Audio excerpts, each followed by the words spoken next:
Viva, boa noite. Hoje é sexta-feira e o assunto tem que ver mesmo com a Covid-19.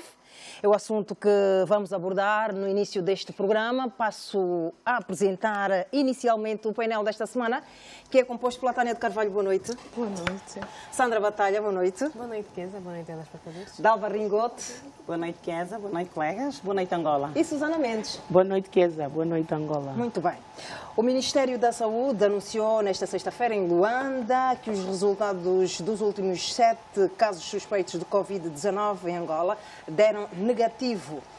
O Departamento Ministerial reafirma que não existem casos confirmados no país. Diz a nota do MINSA que as informações que circulam nas redes sociais sobre a existência de um caso positivo em Angola não condizem com a verdade.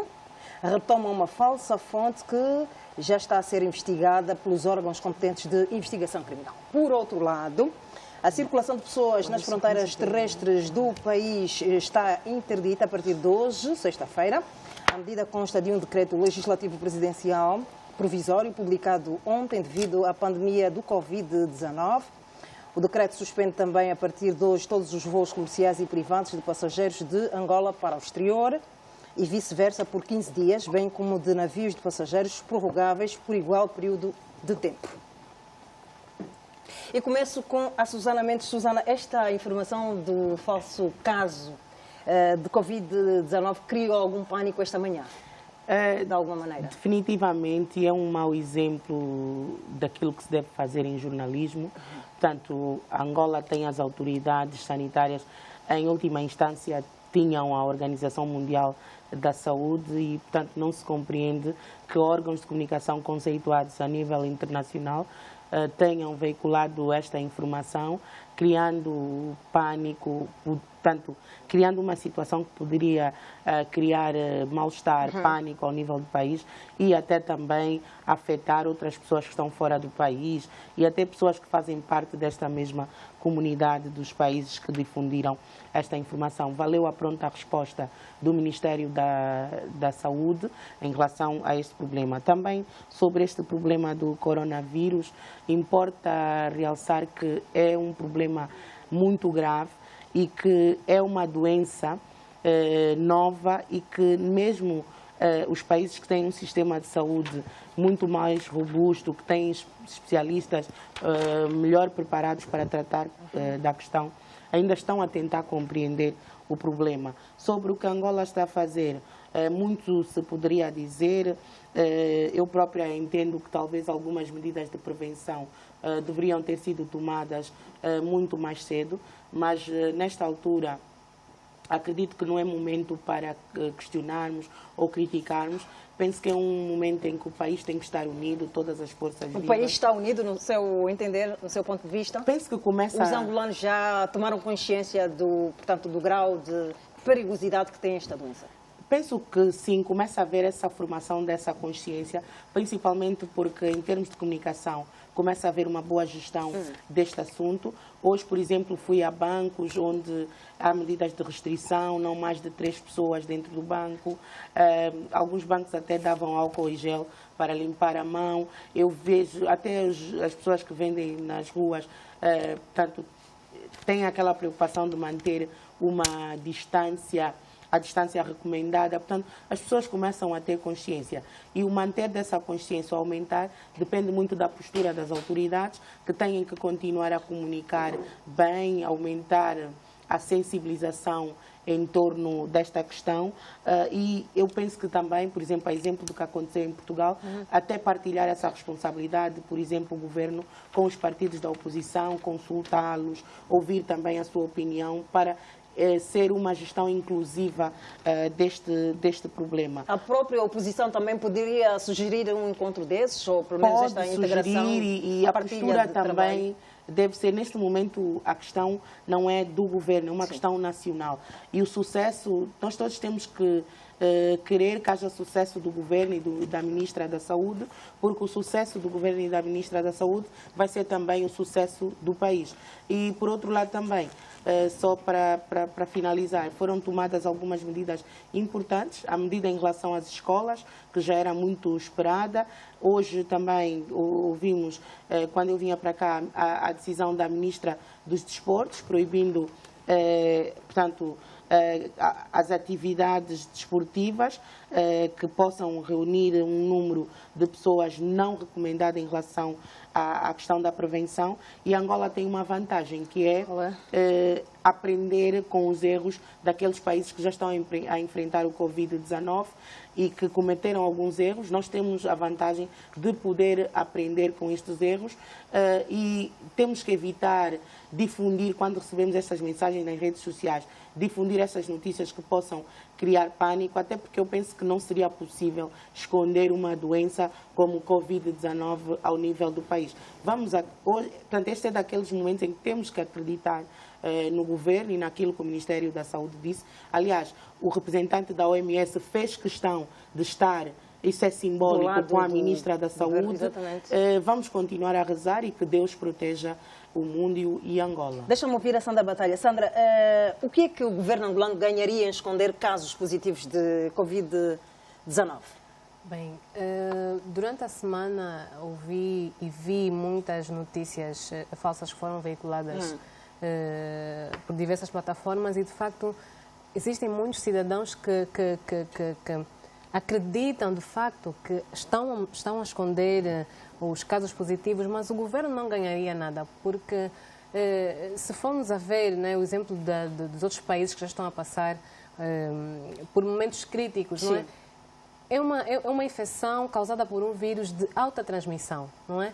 Escondendo um caso, não é? Vão ter que esconder também todo o itinerário que um possível caso tivesse passado, e então perde-se o rastreio das possíveis pessoas infectadas, não é?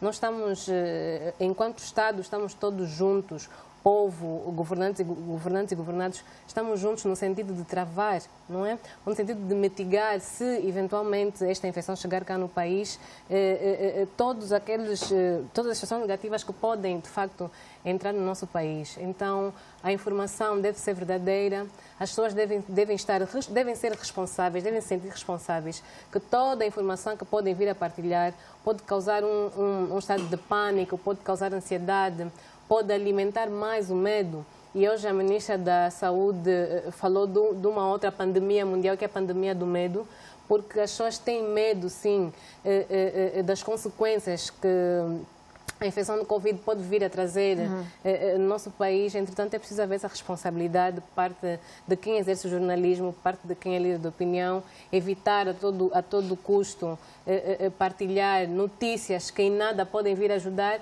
e as pessoas devem estar, sim, dispostas a divulgar todas as medidas de prevenção ao contágio do Covid. Então, eu acho que é preciso haver um sentido de responsabilidade de todos os cidadãos, independentemente de qual for a sua posição, de qual for o seu papel dentro da sociedade para veicular, então, as informações. Até porque uma informação de qualidade pode ajudar no papel da prevenção da doença. Pode ajudar, de facto, no papel da prevenção da doença. Sim. E já descobrimos que o grande segredo de travar a infecção por Covid é mesmo a prevenção. Então, nós, infelizmente, Angola, existe muita população iletrada, existe muita população que não tem acesso a uma informação de qualidade, existem localidades onde o sinal da rádio, da TV ainda não chega, portanto, quem conseguir captar a informação com verdade deve partilhar também a informação com verdade e esmiuçar, utilizar termos que podem ser compreendidos por pessoas de vários estratos sociais, que é muito bonito, de facto, ver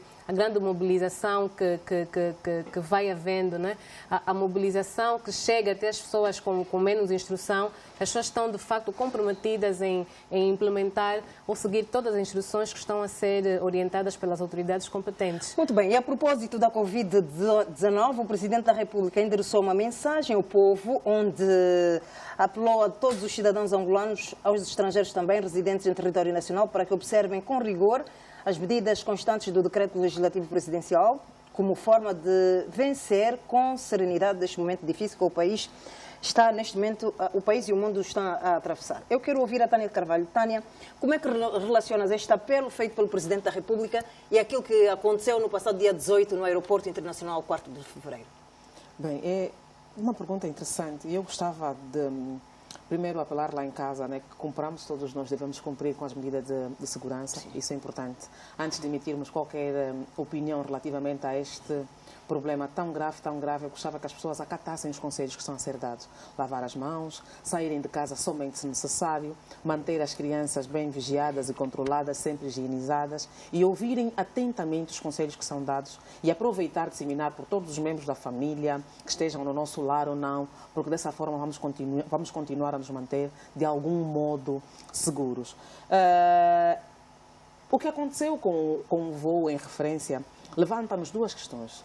O que aconteceu de facto para que a Comissão Multissectorial chegasse por si mesma a quebrar, não é? As regras às vezes não são inquebráveis, os próprios decretos, regulamentos, comunicados que foi fazendo dias anteriores de todas as restrições possíveis? Sim. Essa é a primeira questão. A segunda questão, qual é na verdade a capacidade real dos nossos centros de quarentenas? Temos 2 a funcionar nesse preciso momento. Qual é a capacidade real? Como é que está a ser o serviço de logística? Independentemente do nível de informação que está a ser divulgado, e aqui fazer a nossa vénia ao Ministério da Saúde realmente está-nos a surpreender. Tem estado bem em termos de comunicação. E não vamos dizer que tem estado bem só pelo facto de até agora não se registrar nenhum caso, mas nós temos que ser suficientemente atentos e humildes para reconhecer quando um trabalho está a ser bem feito na medida das nossas possibilidades. Quando eu falo do Ministério da Saúde, falo mesmo da Comissão Multissectorial, que até agora vem dando as caras, não é? A cara, é assim que se diz.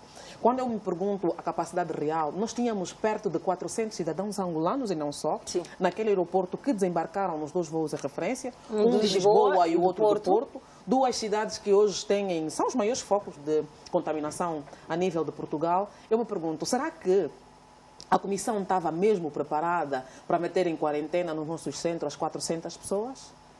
Ou a medida foi alterada em função das individualidades que estavam no voo? Obviamente que não.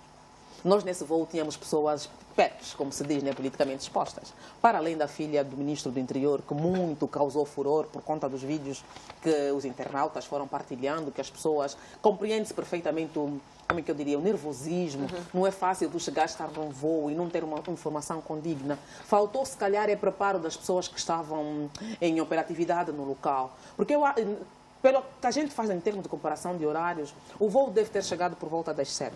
8 horas da manhã, a Comissão Multissectorial estava reunida. Com certeza devem estar, eu acho que estavam a avaliar as condições de acomodação, transporte e tudo, mas que já devia também ter sido precavido, porque sabíamos que... E a ministra chegou a dizer que não havia condições para tanta gente. Eu não ouvi taxativamente que não havia condições para tanta gente. Por outras palavras foi isso. Sim. Mas se não tem condições para 400 pessoas, será que a medida de quarentena domiciliar não é um bocadinho arriscada? Vão ficar cada um confinados num compartimento da casa ou vão ter convívio pleno com as famílias? Se tiver com a esposa, é um foco de contaminação. Se tiver com os filhos, quer dizer, as pessoas também deviam pensar, algumas que foram para casa, do ponto de vista social, sim. Não nos conta nenhum caso de alguém que ofereceu-se, por exemplo, para ir, porque o nosso bem maior é a nossa família. Nós tínhamos, por exemplo, e fez uma pergunta muito interessante à Susana, que nós devemos chamar aqui a atenção. Não é o momento de nós puxarmos brasas para os nossos egos, para os nossos desejos. Isso não é um problema que vai aparecer. Pessoa do MPLA bater no peito que é do MPLA, da UNITA, da FNLA, da Casa de todos os outros partidos, por exemplo, que têm assento na Assembleia, não. Isso é um momento de nação. É pensar Angola, é pensar sobrevivência. Mas nós tínhamos no voo, por exemplo, o presidente do futuro partido político e é uma pessoa exposta.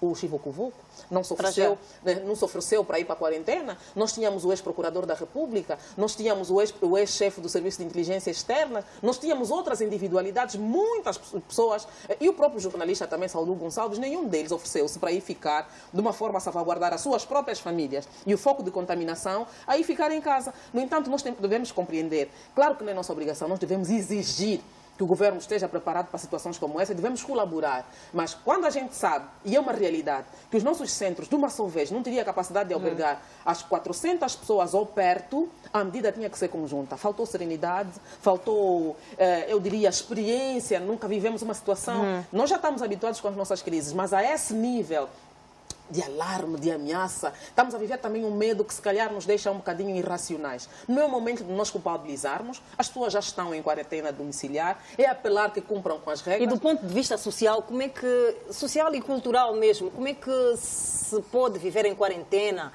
nas nossas circunstâncias, com os nossos O ser problemas humano culturais. adapta-se. A partir do momento em que tu sabes está que a mãe a tu- chegar, estão os filhos aí, não podem se aproximar. Tu tens uma Como é família, que se pode conviver com isto? que sobrevive pelo teu suor.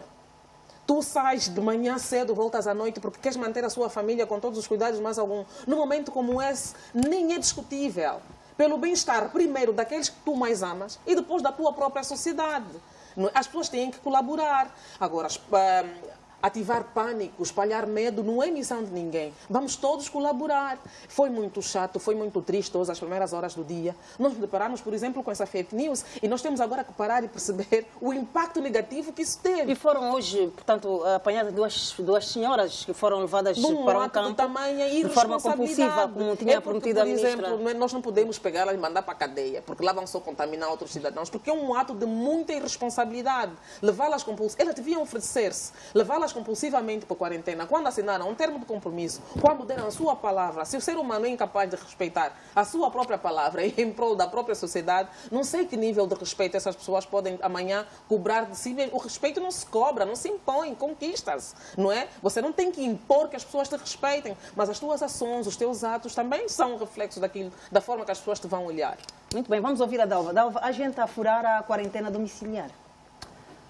Quer dizer, a gente a furar a quarentena domiciliar, como também a gente que faz mau uso das plataformas de comunicação, divulgando informação não verdadeira. E aqui chamar uma nota especial para as figuras públicas, não é? Os fazedores de opinião, os políticos, ou os jovens detentores desses meios de comunicação, para que sejam responsabilizados naquilo que é a informação a ser divulgada. O mundo está a enfrentar esta situação de calamidade, não é? Que é global, que a Organização Mundial da Saúde denominou de pandemia, não é? E entendo que as medidas profiláticas ou de prevenção adotadas pelo nosso Executivo, na pessoa do Presidente da República, são as aceitáveis, não é? Se considerarmos que a Angola não está a viver um estado de emergência, a nossa situação de emergência só se colocaria a emergência se estivéssemos a enfrentar a calamidade geral, não é verdade? Então, todas as medidas são de prevenção. E ainda na área de prevenção, são chamados angolanos de cabinda ao Cunene, despidos de qualquer preferência religiosa, filiação partidária e de qualquer complexo, que nos coloquemos na posição de todos, do próximo, não é? Que aquela pessoa que está nas regiões recônditas de Angola e que precisa de fazer o acompanhamento sistemático da informação, deve ser alimentada com dados credíveis. E a informação a ser disseminada pelas nossas redes sociais, o Twitter, o Facebook, o YouTube, e WhatsApp e tantas outras que existem hoje, dado tanto a revolução tecnológica que nós assistimos, é preciso que sejam as oficiais, é preciso que sejam aquelas que são garantidas também pela Organização Mundial da Saúde. Portanto, penso que todo este exercício de desinformar, de desacreditar o nosso Estado, não é? É uma atitude responsável que muitos angolanos e estrangeiros também, porque nós assistimos aqui a alguns meios de comunicação estrangeiros difundirem informação não verdadeira, não é assim concretamente. É uma irresponsabilidade quando assistimos tanto pessoas a morrer, e nós estamos a falar de gente, de vidas humanas. Isto não falamos de situações periféricas, é concretização. Há pessoas no mundo a morrer. E, felizmente, até aqui, Angola, mediante a informação posta a circular pela Organização Mundial da Saúde, é um país que não tem. Felizmente não tem. Portanto, e a ministra esteve a falar hoje que há 7 casos de suspeitas estão sendo avaliados. As suspeitas existem em toda a parte do mundo, mas é preciso que nos mantenhamos calmos, serenos, vamos acompanhar a evolução do processo e ouvir a comunicação institucional que está sendo difundida pelos órgãos do Estado. E que foi difundida hoje, para garantir efetivamente Exatamente. que a calma, a tranquilidade, a paz nas famílias se estabelece. Agora, eu também, olhando para o alargamento das medidas preventivas que o Presidente, que o Executivo adotou recentemente, não é? Quero compreender que o país, não é, está solidário com o mundo, não é verdade? Na medida em que a concertação entre países, nós falamos a nível da nossa região, não é? Ou falamos na região austral, concretamente no bloco de SADC, que é um bloco econômico, as medidas são recíprocas. Não é? As mesmas medidas estão sendo umas mais fortes que as outras, porque Angola não tem esse problema. É uma medida de prevenção, mas estamos solidários com a África do Sul, estamos solidários com o Congo, estamos solidários com a Namíbia. E, portanto, as medidas estão sendo orientadas pela OMS, estão sendo adotadas na reciprocidade daquilo que é a relação de povos, de cordialidade, de democracia que nós temos. Agora, é preciso, sim, que o povo de Cabinda e Cunene comece a implementar. Está sendo feito muita coisa, mas nós precisamos de fazer mais. Muito bem. Há um aspecto, queria para terminar, um aspecto que não é menos importante e que a OMS chama bastante atenção, portanto, é o que as idades de risco, por exemplo, as pessoas com mais de 60 anos são as pessoas de risco. E nós temos cá, no aspecto cultural, nós temos a cultura em que os pais vão trabalhar e as crianças vão para a casa dos avós.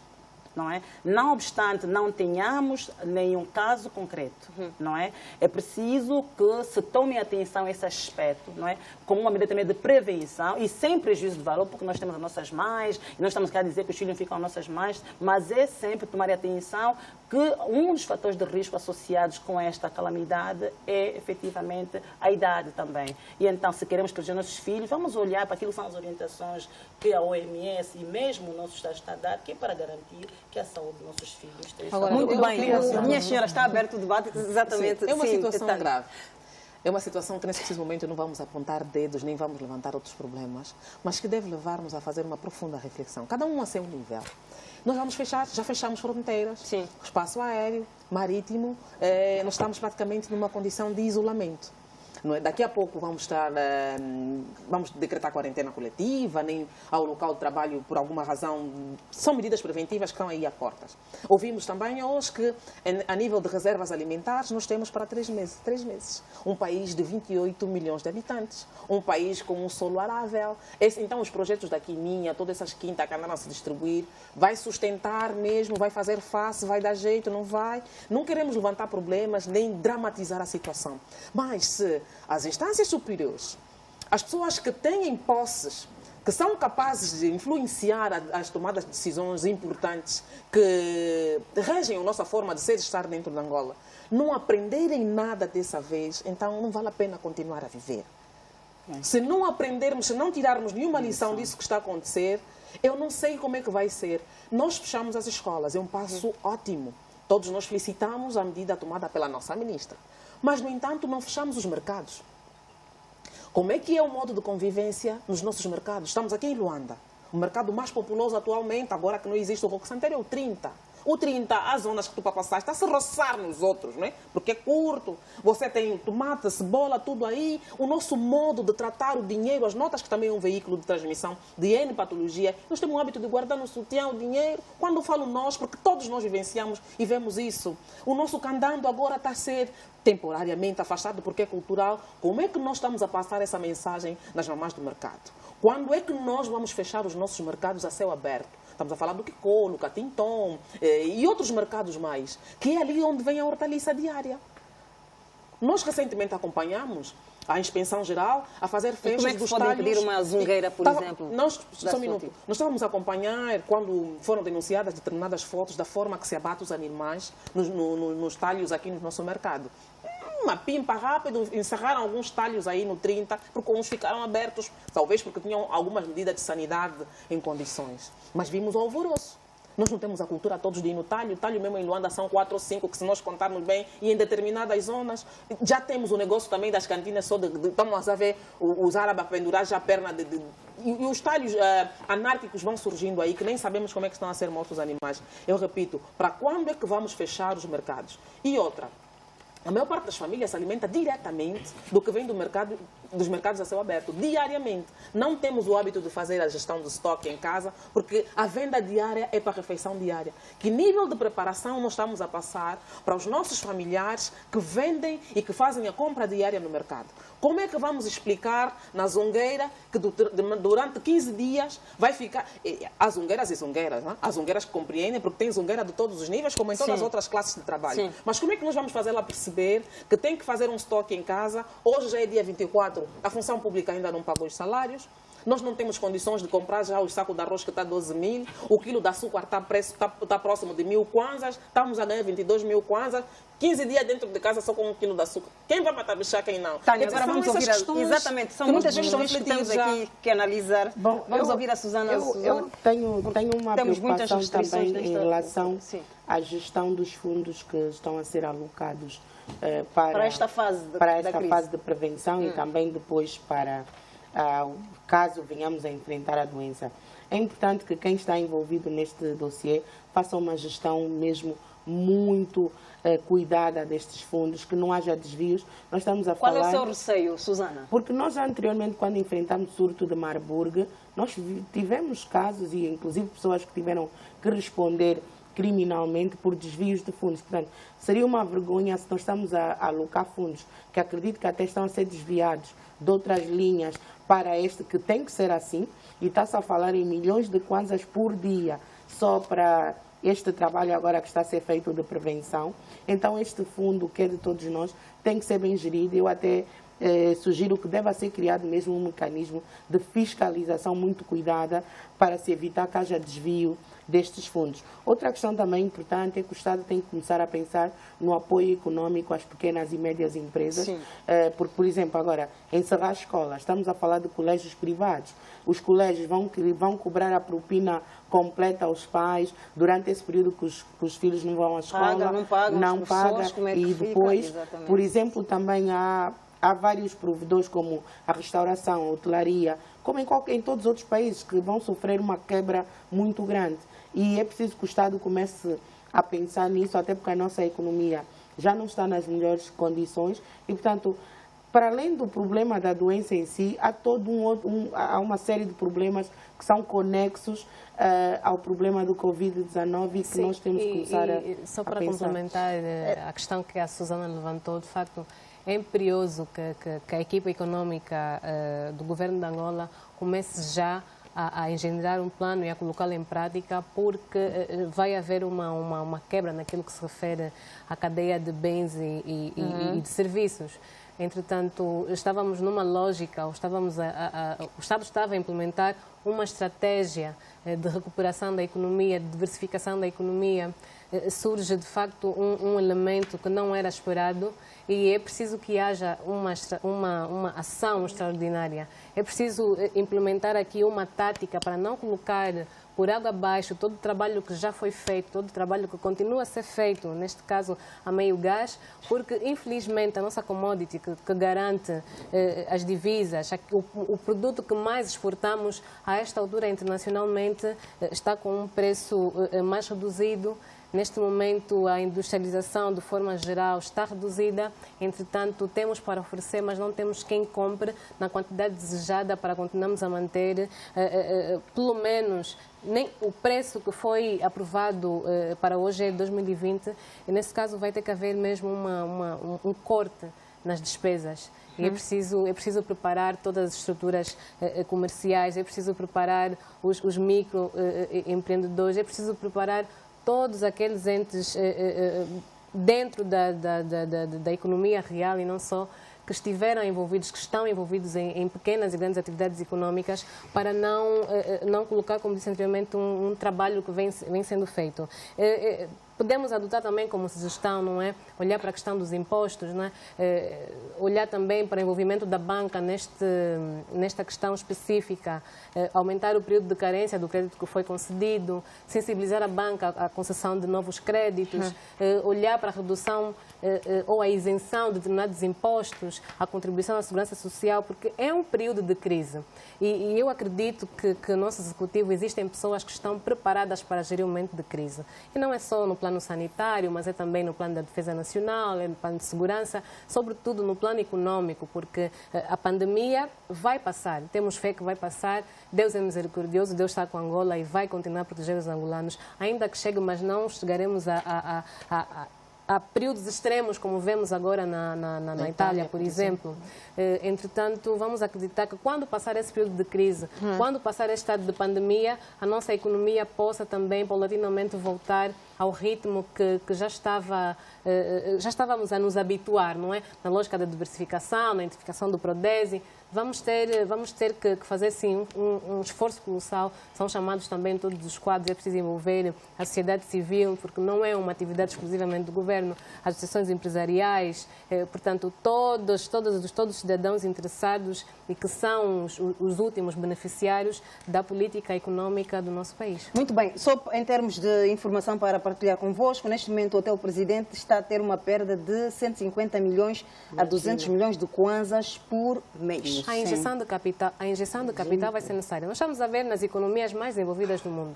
A esta altura, os Estados já aprovaram um valor estipulado para injetar em determinados setores que são o motor da economia daqueles países. Então, precisamos de ouvir, porque isto é uma situação de crise. E em crise não se dá muito tempo para pensar, as pessoas têm de estar frias para decidir e para adotar as melhores medidas para salvaguardar a economia do país. Muito bem.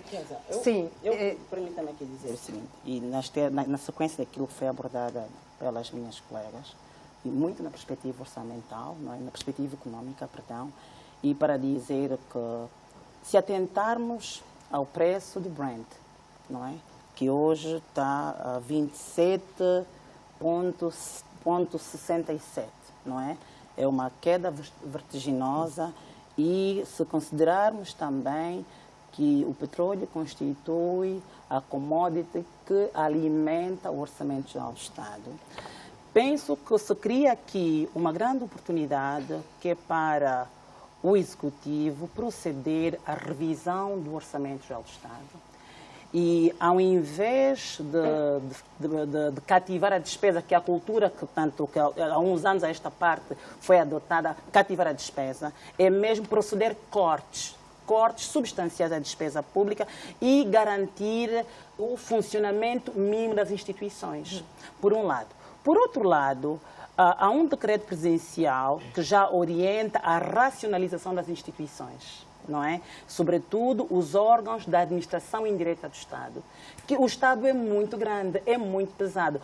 Penso que em sede da nossa Constituição, o Presidente da República, enquanto titular do Poder Executivo, e a Constituição, no seu artigo 120, portanto, confere competências ao Presidente da República para avaliar a pertinência de redinamizar, portanto, ele chama-lhe de restabelecer o número de órgãos que o país pode ter. Ou seja, temos de emagrecer o governo. Emagrecer o governo de forma administrativa. É preciso que hajam fusões e extinções de instituições. Aqui, nós temos ainda em Angola redundância de instituições. Instituições que, portanto, executam, do ponto de vista do objeto, as mesmas ações. Então, era uma oportunidade de podermos aqui olhar... Qual é o exemplo que podes dar, exemplo claro desta situação? Eu prefiro não entrar diretamente, porque estão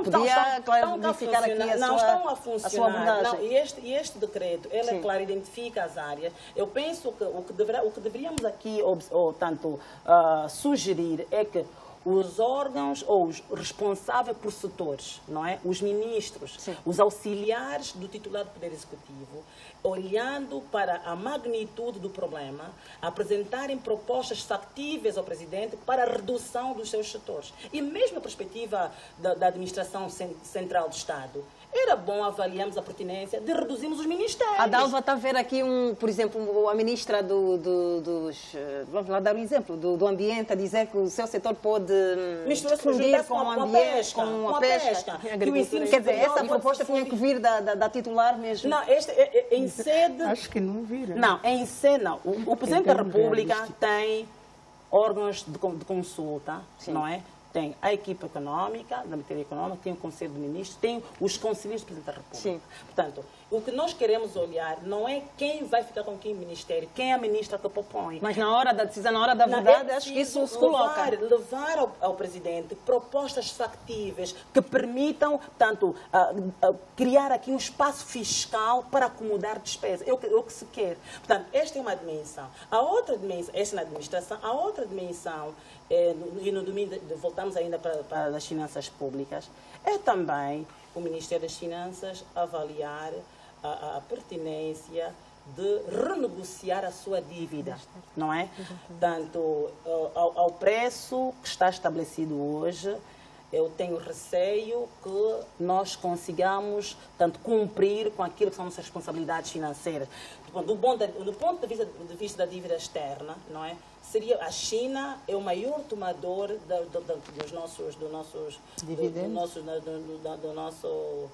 da nossa dívida. Nós contraímos grandes dívidas com a China, não é? E seria bom nós avaliarmos tanto de uma forma prévia, ou não é, ex ante, como é que havíamos de despoletar o problema para podermos então renegociar. Esta na perspectiva externa. E temos outra problemática que é na dimensão interna, que a Sandra cá falou. Os grandes tomadores e participantes do mercado primário são os bancos comerciais. Portanto, eu não sei... E qual é o papel dos bancos comerciais neste momento? O que é que sente em termos de ação? Eles tomam para si aquilo que são os papéis do Estado, emprestam dinheiro ao Estado e tomam para si os papéis, são os bilhetes, as obrigações do Tesouro. Portanto, o que normalmente acontece no domínio da dívida, há uma operação que se chama rollover, não é? Em que são emitidos instrumentos do Estado Sim. para pagar outros instrumentos. E se há escassez de recursos financeiros para atender às despesas em demanda, seria bom avaliar, não é, com estas instituições que modelos de negociação poderiam ser implementados para, portanto, garantir que os recursos do Estado para atender às necessidades primárias da instituição, portanto, sejam ali salvaguardados. Penso que esta é uma situação que deveria ser avaliada pelo Estado, não é? Porque o contexto é bastante desafiante, não é? E não, tanto, a situação do corona aparece contra todas as expectativas. Nós, inicialmente, previu-se aquilo que seria a disputa entre a Rússia e a Arábia Saudita, não é? Este foi o inicial, onde, portanto, toda a da crise do petróleo. Exatamente. Mas quando aparece o coronavírus na dimensão e a capacidade de proliferação que tem, o mundo não esperou. Então, vem se juntar dois problemas e nós, que temos uma economia altamente dependente dessa commodity, temos grandes problemas. E aqui chamar a atenção também para o governo. É mesmo importante que a diversificação da economia se concretize. É verdade que para diversificar é preciso recursos e os recursos são escassos e as necessidades são infinitas, não é? Mas, entretanto, temos que, então, o país é chamado a enviar esforços, não é? Identificar mecanismos para apoiar aquilo que são as políticas de governação, de forma a que os interesses dos nacionais sejam salvaguardados. E um último aspecto... Sim, Dalva, tens que passar. A Tânia mencionou um aspecto temos muitos importante pontos aqui, que é, naturalmente, a capacidade de reabastecimento alimentar. Sim. E isto vamos falar um bocadinho mais à frente, mas vamos falar já. É importante, neste domínio, que o Ministério do Comércio não é, desencadeie ações para garantir que o reabastecimento de bens de primeira necessidade se concretize na nossa economia. Há uma estratégia elaborada, não é verdade, neste domínio. Olhamos hoje para os operadores, há uma inflação dos preços. Os preços que custavam 800 kwanza ontem, hoje estão a custar 1.500 kwanza. Eu já comprei um litro de óleo hoje a 1.200 kwanza. Portanto, há um espírito de aproveitamento da situação. E os especulação os órgãos de aproveitamento, os órgãos de polícia, a Polícia de Investigação Criminal, a Polícia Econômica, todo este corpo, tanto que apoia a ação judicial do Estado, deve trabalhar no sentido de identificar as razões que têm estado a levar ao incremento do preço, tanto em detrimento da população. Muito bem, e nessas coisas de escassez está a faltar material como luvas, máscaras e, portanto, outro, exatamente... nas grandes superfícies comerciais e nas farmácias. É uma situação que começa a preocupar os cidadãos. Preocupa sim, Chiesa. Toda crise traz oportunidades. Sim. É bem verdade que o momento econômico que vivemos e a oportunidade que teríamos para relançar de forma espontânea, instantânea, um negócio de produção destes itens que a Chiesa acabou de mencionar, não seria possível porque onde nós buscaríamos a matéria-prima também é um mercado que está em crise. Mas abre aqui uma janela para a reflexão de quem tem o poder de decisão, olhar para as nossas deficiências básicas. Nós, a essa altura, devíamos, de facto, ter, sim, a produção de alguns itens médicos, de alguns componentes, alguns acessórios que estão a ser muito consumidos a essa altura. Não é só o álcool gel. Felizmente, foi garantido por fábricas que estão na zona econômica especial, que continuam, de facto, a produzir o álcool gel, cerca de 1000 garrafas por dia, por exemplo, mas a prevenção para a infecção de Covid-19 não está apenas no álcool gel, não é? Estamos com carência de uma série de questões que temos que importar e agora que o principal fornecedor, não é um dos maiores fornecedores dos bens e serviços da economia angolana está parado, nós estamos a ver que, de facto, temos de nos organizar. A produção nacional deve, sim, deve mesmo ser relançada, olhar para os nossos solos aráveis, olhar para aquelas quintas, aquelas fazendas que não estão a ser utilizadas. É verdade que a esta altura existe um plano para identificação de possíveis terras que não estão a ser exploradas, mas é preciso também chamar as pessoas que têm poder, capital, para investirem na agricultura. É preciso desbloquear todos aqueles entraves e tornar este processo menos burocrático para permitir que o relançamento da produção nacional não podemos passar por um período em que nos falta o básico. Então, nós temos que aprender, e quando nos falta com esta crise, sim, temos que aprender esta grande lição. Quando nos falta água e o sabão para lavar as mãos, quando as famílias não têm acesso à água potável e têm dificuldade nem de adquirir dinheiro sequer sabão, têm. o que é que se faz Nem dinheiro sequer têm. Susana, desculpa. Sim. Nem dinheiro sequer têm. Vamos Sim, concluir o seguinte. A Tânia falou muito bem, a função pública ainda não tem salário. A função pública ainda não tem salário e muitos privados também ainda não pagaram salário. Mas se olharmos para aquilo que é o orçamento apertado da família, a essa altura, o Estado também devia dispor para as famílias mais carenciadas o álcool gel de forma gratuita. Tinha que prover também um sabão azul, todos os mecanismos. Exatamente, e estou a dizer, álcool gel não estamos a falar de algum produto de luxo para quem não tem acesso à água potável, que tem de lavar constantemente as mãos. Uma família que tem salário mínimo como orçamento não consegue comprar. Então é preciso que haja... É uma das medidas. Lavar as mãos com sabão, não é? O nosso sabão azul que a gente muito fala aí, porque aprendemos que tudo para nós, pela nossa carência, aprendemos que até é medicinal, não é? Sim. É para fazer cristélia, é para fazer não sei o quê, para tirar sarna. O sabão azul é um bom desinfetante. E devíamos aumentar a produção nacional se temos aqui local, por exemplo. A Sandra falou um aspecto importante. Nós temos que ser os primeiros a olhar para as famílias mais carenciadas. Conhecemos as suas fontes de rendimento, sabemos que têm um salário paupérrimo, que não chega para as condições básicas. Nós temos problema de falta de água sério. Nesse preciso momento, o sequel, há pessoas que estão a lamentar.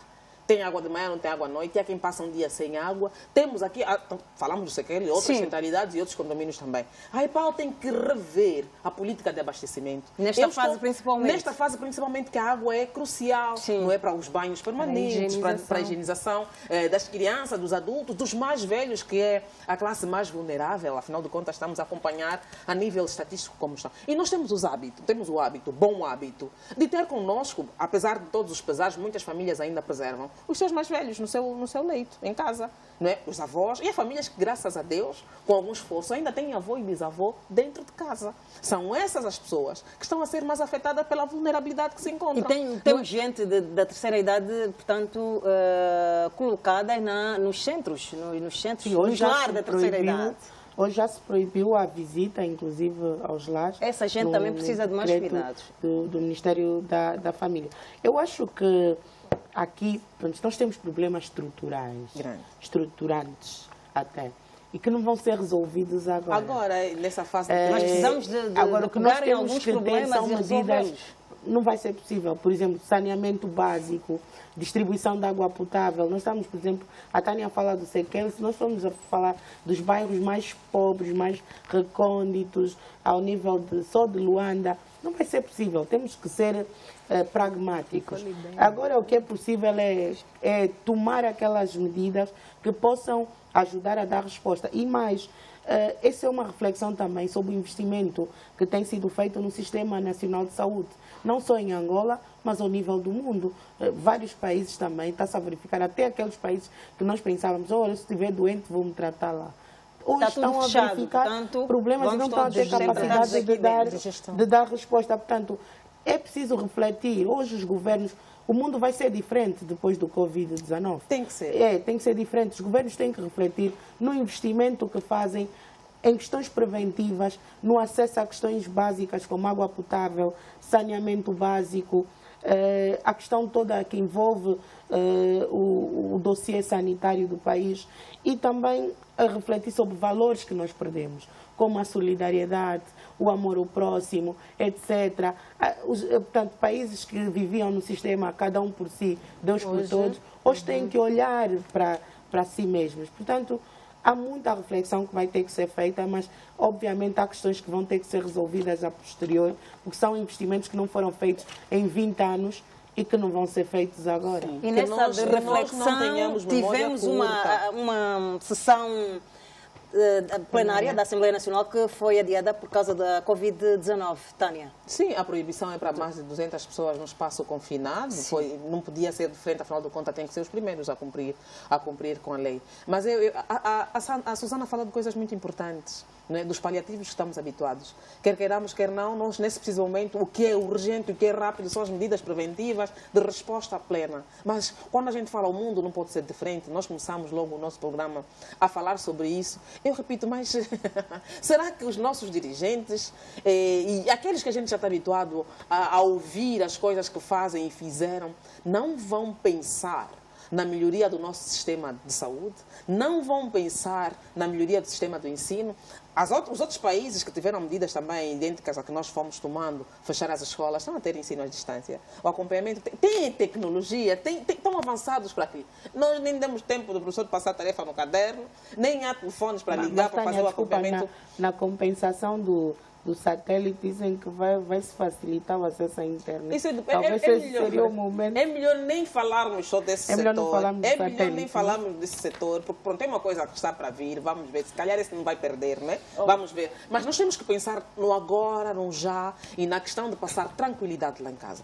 Tudo poderá ser, e eu acho que é a nossa obrigação, todas as pessoas que estão lá em casa, que nos estão a assistir, por favor, tomem também esse tipo de atitude.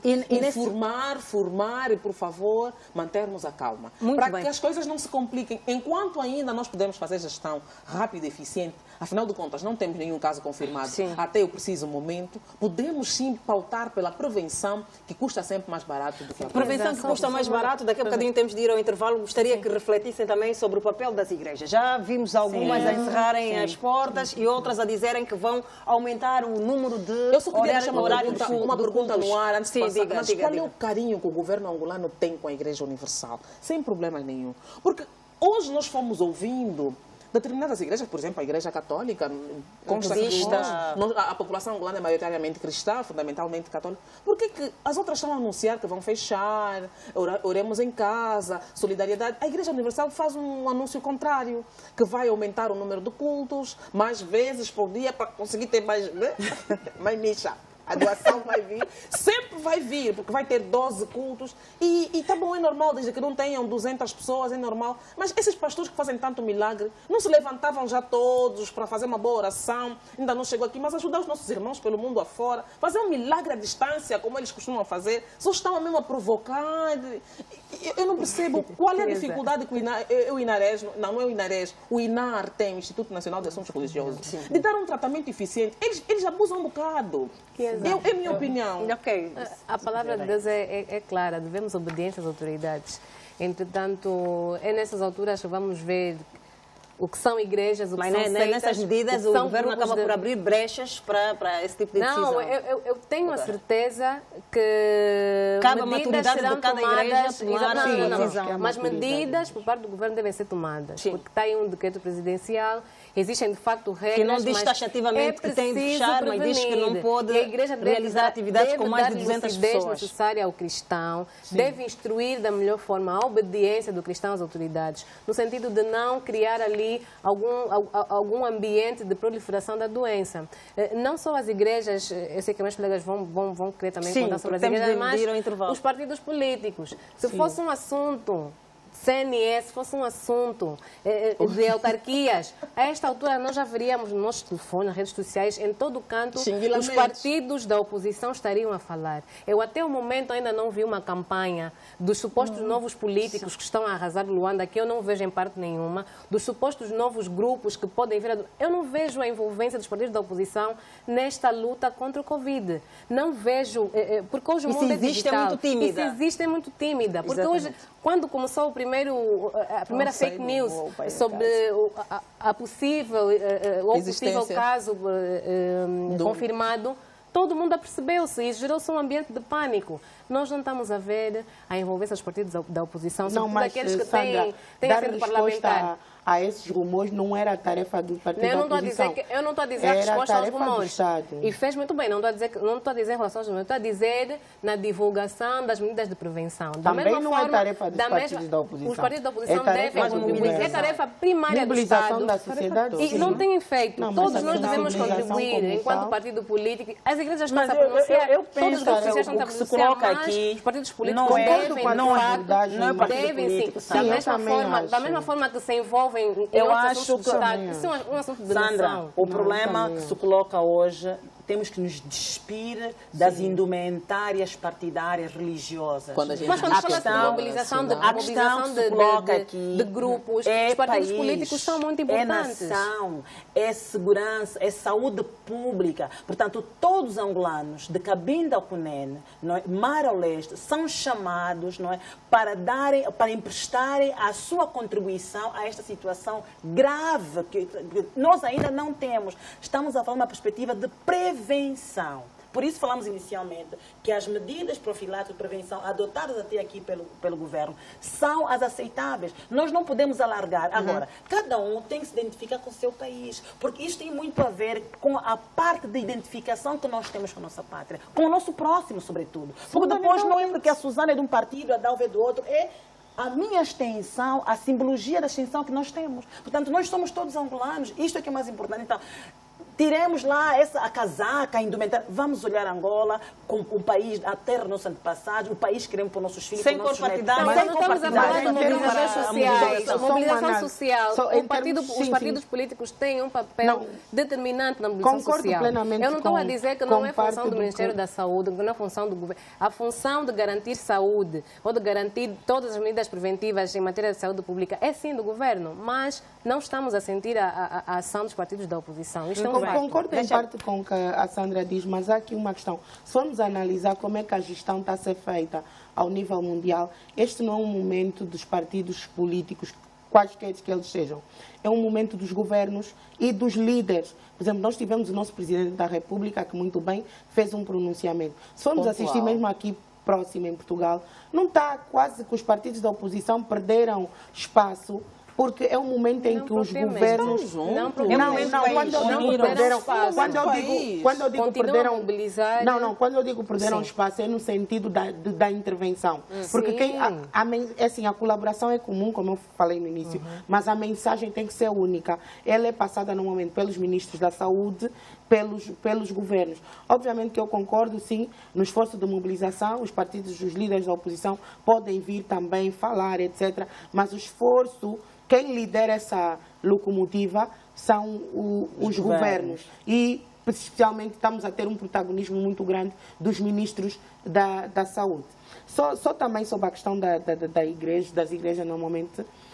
Por exemplo, a Igreja Católica veio ao público, inclusive, dizer que são encerradas as catequeses e as catequeses não reúnem mais de 100 pessoas, porque realmente quando deixamos a porta aberta para os cultos, depois vai ser difícil, não, já tem 100, não entra 100, circular. Eu não estou a ver o pastor a dizer já temos 100, na Igreja Universal, por exemplo, que fez o comunicado que fez hoje, já temos 100, não entra mais ninguém para adorar ao Senhor. É uma questão, falou muito bem aquela hora a Susana, uma questão de maturidade. Não é uma igreja madura, uma igreja comprometida com questões realmente sociais e até de humanismo. Não estou a dizer que a igreja em questão não esteja. Tem muitas ações de responsabilidade social, que a tempo certo nós também temos, sim, sabido felicitar, mas vem dando passos que vão na contramão do momento que nos encontramos. É um momento em que todas as ações devem estar concentradas num só objetivo. É segurança, é salvaguardar. Nós estamos aqui a apelar que as pessoas fiquem em casa, que mantenham-se higienizadas, o cuidado com as maçanetas e outras coisas, o uso do sabão azul, do sabão clarim e de outras coisas, para além do álcool gel, que não é um produto de acesso fácil para todas as famílias. A Igreja Universal vem na contramão dizer podem viorar. Não é? Eu acho que é uma questão de cada um de nós fazer uma reflexão. Susana, a salvação é individual. Exatamente. Vamos fazer uma breve pausa, mas antes eu gostaria de ouvir da Susana. Susana, quando a OMS vem ao público dizer que a África é que se prepare para o pior, o que é que, em poucas palavras, está a querer deixar? Qual é o alerta que faz? É muito difícil e porque a pandemia vai avançando. E eu acho que é um alerta para os governos não adormecerem. Porque nós, por exemplo, Angola, que não temos ainda nenhum caso, não é para adormecer. Nós temos que reforçar as medidas de prevenção. Entretanto, eu espero que não se confirme o que a OMS diz. Eu espero que a África possa realmente atravessar tudo isso da melhor maneira. Porque mas, obviamente, uma questão é a crença, outra questão é a cientificidade. Nossos principais doadores internacionais estão a passar por crise. Exatamente. É mesmo no sentido de mantermos as medidas de prevenção no auge, porque nós temos que tratar o caso do Covid já como se tivéssemos casos positivos, né? Mas mesmo não tendo, temos que continuar com a prevenção, temos que continuar com todas as medidas de saúde pública e epidemiológicas aceitáveis. Eu penso que várias leituras podem ser feitas desta chamada. Mas rapidamente, Dalma. Sim, porque nós vamos entender. Alguns países africanos já adotaram as medidas de emergência, não é, porque já enfrentam a pandemia. E outros países, como Angola, não têm. Portanto, eu penso que o grande problema é o fato da África ser um continente em que os países dependem bastante do mercado externo. E, entretanto, o mundo está a falar para si só, não é? Os países estão a falar para dentro. Sim. E os mercados estão em queda. E a África, que depende de insumos externos para poder alimentar o seu mercado, poderá reconhecer escassez. Ou seja, o sofrimento será duas vezes mais maior. Sim, mas isso também poderá depender daquilo que deverá ser a abordagem em sede de mercado ou bilateral que os países têm. Porque se olharmos para o Canadá e os Estados Unidos, estão encerradas as fronteiras, mas a parte comercial continua. Na Europa também continua. Portanto, isto é, a circulação de pessoas pode fechar, mas os bens prevalecem. Mas há informações que diziam que os Estados Unidos tinham cancelado a exportação de cereais. Pelo menos isso foi passado esta semana. Eles têm a fronteira com o México e a fronteira com o Canadá. A primeira restrição foi feita com o México, América do Sul, mas a seguir o Canadá foram postas restrições, mas com algumas aberturas. Restrições brandas, podemos dizer. Exatamente. E isso também pode ser aplicável no nosso mercado, dependendo do tipo de relações ou benefícios que o país poderá ter com a relação com esse país. Se nós obtemos insumos da Namíbia, por exemplo, não é, poderemos impor algumas limitações naquilo que deverá ser a nossa comunicação, mas os bens poderão... Desculpa, quer dizer, o próprio decreto é claro, não é? Eu acho que vetaram, por exemplo... Deixa claro que haverá exceções. Sim, a exceção temos, por exemplo, os navios que atracarem com cargas, não sejam navios de passageiros, estes não estão impedidos de entrar. Muito bem, vamos partir para um breve intervalo. Quando voltarmos, vamos falar sobre o Presidente da República que mexeu no Executivo. Até já.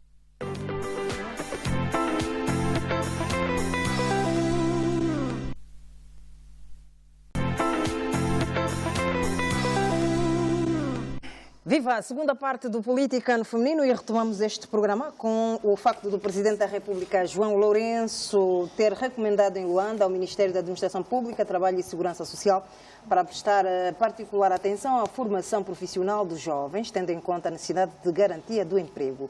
O chefe de Estado falava na cerimónia de posse dos novos ministros da Administração Pública, Trabalho e Segurança Social, Teresa Rodrigues Dias, da Educação, Luísa Grilo, e do Comércio, Vítor dos Santos Fernandes. Quanto à educação, o titular do Poder Executivo aconselhou os quadros a trabalhar no sentido de melhorar a qualidade de ensino, com particular realce para a língua portuguesa.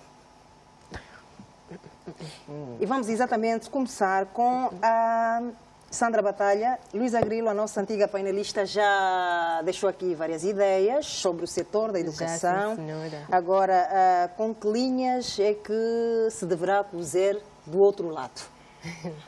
Primeiro, parabenizar mais uma vez a nossa antiga colega de painel, né? Perdemos uma colega, mas ganhamos uma ministra da Educação. E nós temos a certeza que pela experiência que a professora Luísa acumulou no exercício da sua função enquanto pedagoga, poderá então contribuir da melhor forma para uma nova reforma no setor da educação, porque está mais do que O setor da educação já está em reforma. Esta reforma não deu certo, então é preciso Falhou.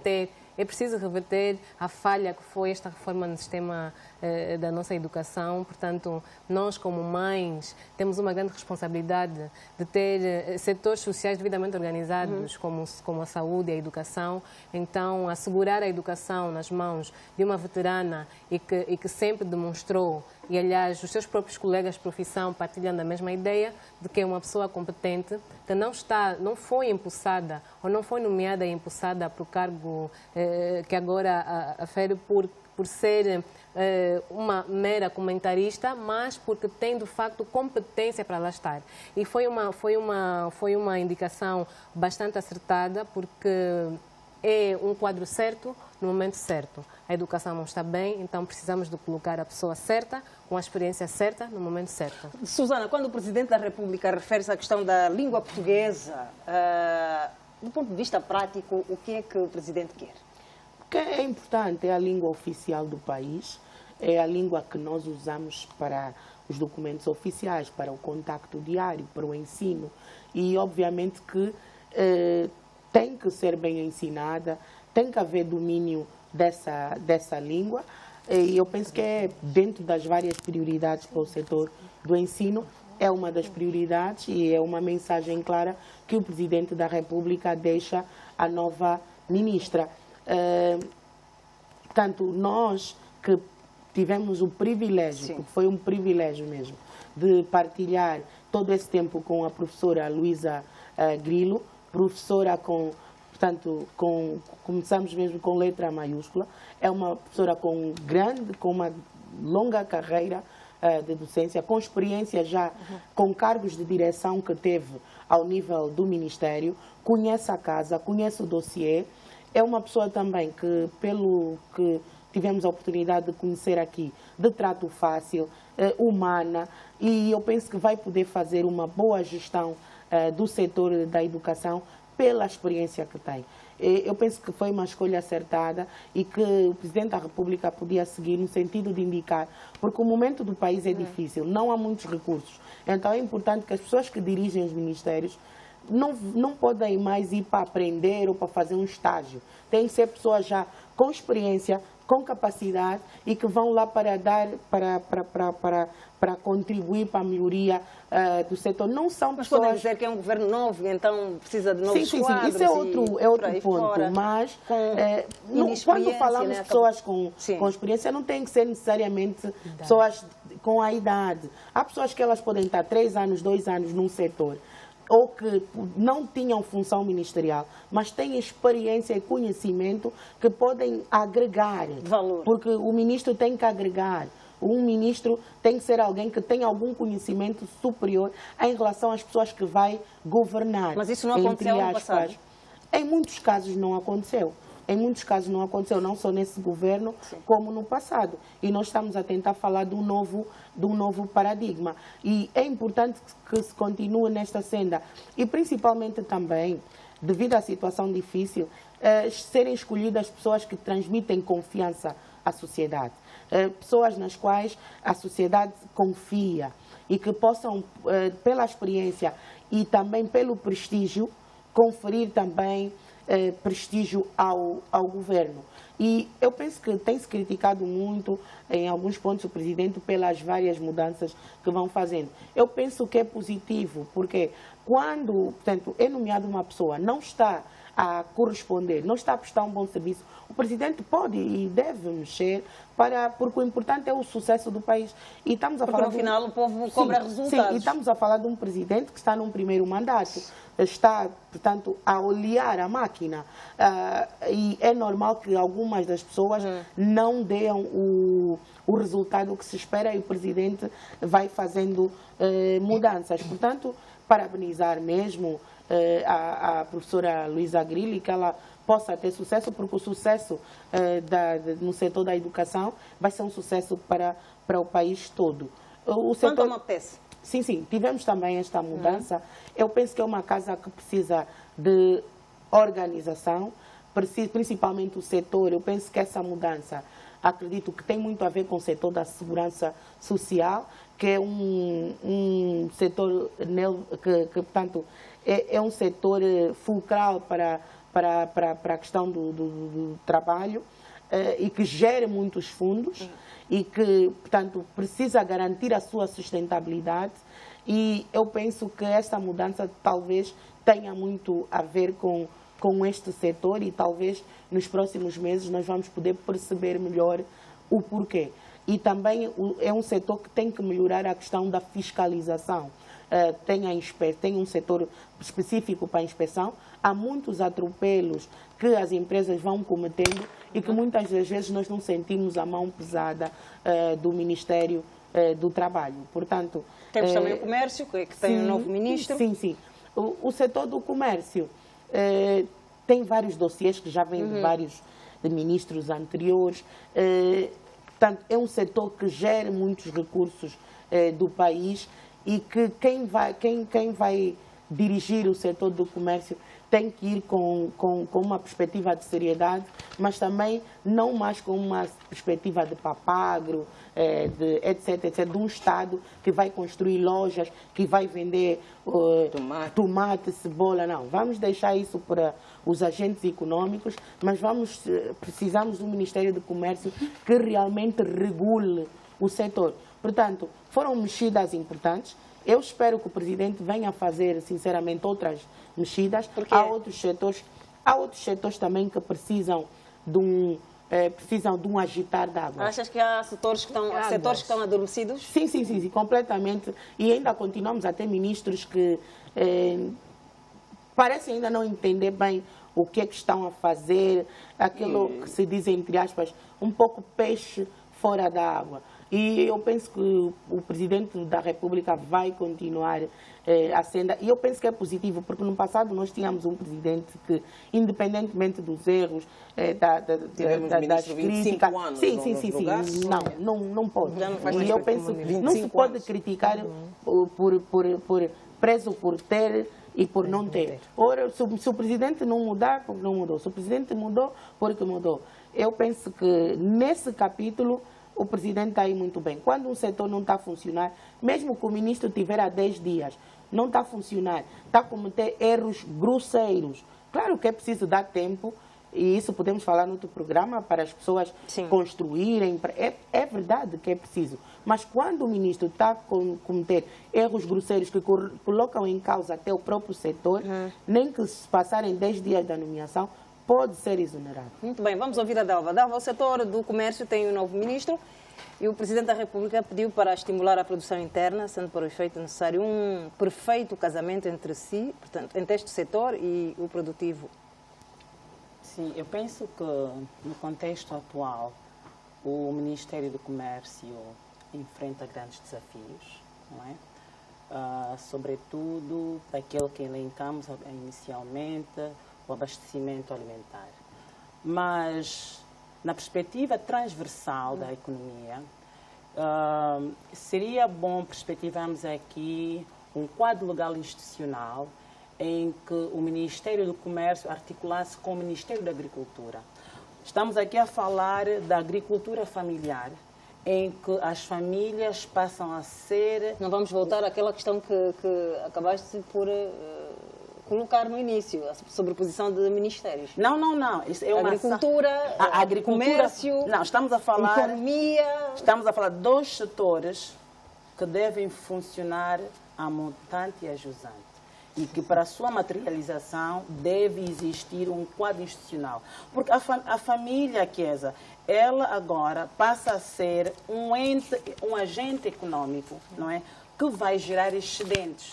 Mas temos o problema, por exemplo, do escoamento de produtos. E que seria bom, tanto, orientar os órgãos do Estado, sobretudo os maiores consumidores, o Ministério da Defesa, o Ministério do Interior, o Ministério da Saúde, que ao invés de adquirirem os seus insumos fora do país ou importarem esses bens, não é?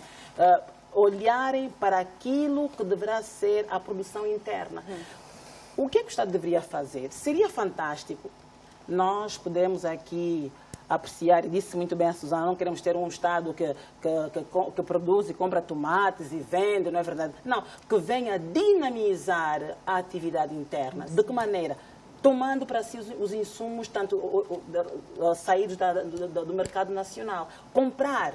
Eles vão comprar. Estabeleçam acordos de cooperação, colaboração com os agricultores para comprar o tomate de Benguela, a cebola, ao invés de mandar vir da China com China, porque importa cebola e alho, não é? Vamos comprar cá internamente. Se a quantidade produzida não responde às necessidades setoriais, então o Ministério da Agricultura poderá trabalhar, e tem feito esse trabalho, que temos acompanhado, não é? Para poder melhorar a qualidade do produto. Há um trabalho que foi feito pela agricultura, que é a questão da correção dos solos, e está em curso. Já assistimos hoje a produção de melhor qualidade do país, mas os nossos agricultores, as nossas cooperativas estão organizadas hoje, têm a dificuldade de escoar esses produtos. Claro, não queremos que o Estado venha, portanto, interferir aquilo que é ação no mercado, mas sim venha apoiar a dinamização, absorvendo esses produtos para o mercado. Portanto, penso que aqui o Ministério do Comércio tem responsabilidade nesse processo, não é? Tem que trabalhar de forma concertada e articulada, quer com o Ministério da Economia,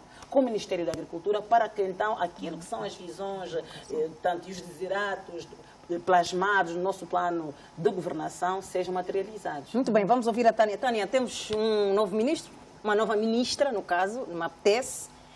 Temos uma nova embaixadora que vai para Cuba e, portanto, também temos uma painelista que ascendeu ao cargo de ministra. Que fique bem claro. Antiga painelista, no caso. Maria Luísa Alves Grilo não ascendeu por ser analista política, foi por mérito, por competência. São anos e anos, aliás, é alguém que está no setor desde o primeiro dia de aulas de Angola após a independência. Então conhece bem as deficiências, as dificuldades, o percurso do Sistema Nacional da Educação. Em minha opinião, Tânia, eu acho que foi uma escolha assertiva do Presidente da República para os atuais problemas que a educação enfrenta. Obviamente que há vozes que questionam, por exemplo, o fato da camarada estar na reforma, mas é alguém que está viva, está com a consciência plena, a competência necessária para ajudar o país no setor da educação, atendendo às inúmeras dificuldades e os atropelos que vamos vivendo no setor. E também eu gostava, em minha opinião, eu acho que eu tenho o direito de a emitir, eu acho que devemos ser solidários com a ministra exonerada. Eu não acredito que foi exonerada por conta das gafes que se diz na rede social que deve ter cometido. É alguém que tem competência, por isso chegou a ser nomeada como foi, e obviamente vai ser útil num outro setor, afinal de contas é angolana e deve estar também comprometida, como dizemos, com o desenvolvimento do país. Está viva, tem competência para atuar talvez numa outra área e vai ser útil se o Presidente da República ainda quiser contar com ela para uma outra atividade. Agora, a chamada de atenção que o Presidente fez na tomada de posse da nossa estimada ministra sobre a língua de Camões, sobre a língua portuguesa, tem muito que se lhe diga. 3 anos, 3 ministras. Será que as pessoas inicialmente indicadas perceberam bem o desejo da atual governação para a transformação do setor educativo? A professora Lisa Guilho tem 3 grandes desafios. Primeiro mesmo é a língua portuguesa. Quando se fala da língua portuguesa, nós sabemos que os estudantes têm um fraco domínio gramatical e todo mais, a todos os níveis. Mas isso é um problema muito profundo, Tânia. É muito profundo, a começar pelos professores também. Obviamente, mas estamos ainda a falar do setor que a nossa professora vai atuar, não é? E está dentro das suas competências. Estamos a falar dos executores da política. Quando a gente fala da língua... Sim, os executores da política são eles que deviam definir... Sim, são eles que deviam definir. Eu estou a falar ainda das questões políticas, que exigem as políticas que orientam o próprio ensino. Nós, a essa altura, não podíamos estar a questionar para quando uma discussão séria de implementação, por exemplo, das línguas nacionais no plano curricular existente a todos os níveis em Angola. Isso é uma discussão que não tem princípio, não tem fim. Entra, não entra, o inglês está só também na porta, o francês nem entrou, o estudante na sala de aula só sabe o ariu, não sabe mais nada, e passa, e passa, e passa. Quando eu falo da língua portuguesa, falo da reforma educativa. Não funcionou. Sejamos claros. E que a professora também, eu acho que vai saber contornar, eu não digo, mas de forma competente, como a gente está aqui a referir, resolver essa questão. Ou a gente desiste, ou a gente desiste. Pode-se abandonar esta reforma, a docência. E ela trabalhou afincadamente, na altura ainda estava no ativo, no projeto de implementação, na fase de experimentação e todas as outras mais. E também tem mais um problema grave. Qual é? Na qualidade de professora, deverá trabalhar na aproximação em termos de relação com o Simprof. O Simprof é uma classe da qual ela fez parte há muito tempo, conhece muito bem o que consta no caderno reivindicativo, que volta e meia vem à baila para a discussão, sabe muito bem das dificuldades da vida de um professor, a todos os níveis. Há dificuldade de exceção no escalão, há professores licenciados que ganham ainda como não licenciados, mas já estão licenciados há mais de 10 anos e a exercer. Essas e outras questões, eu acho que a classe, de certo modo, acabou ganhando alguém que vai saber dar resposta a seu tempo, e dentro daquilo que lhe deixarem fazer, como é óbvio, no setor. Economia. Na economia nós temos muitos problemas. A Dalva tem razão. Comércio, no caso. Desculpa. Eu troco sempre que possível. Sim. Peço perdão aos nossos telespectadores. A área do comércio tem muitos problemas. Desde o momento em que nós começamos a saber o que é presídio, o que é poupa lá, toma cá. Quando a gente para perceber o nível de investimento que o governo fez para a construção dos grandes centros logísticos, inicialmente o objetivo era construir 8, dos quais depois 3, e hoje só temos um a funcionar. Qual é a imagem que apresenta o comércio hoje, o setor do comércio, Tânia? Moribunda, fantasma.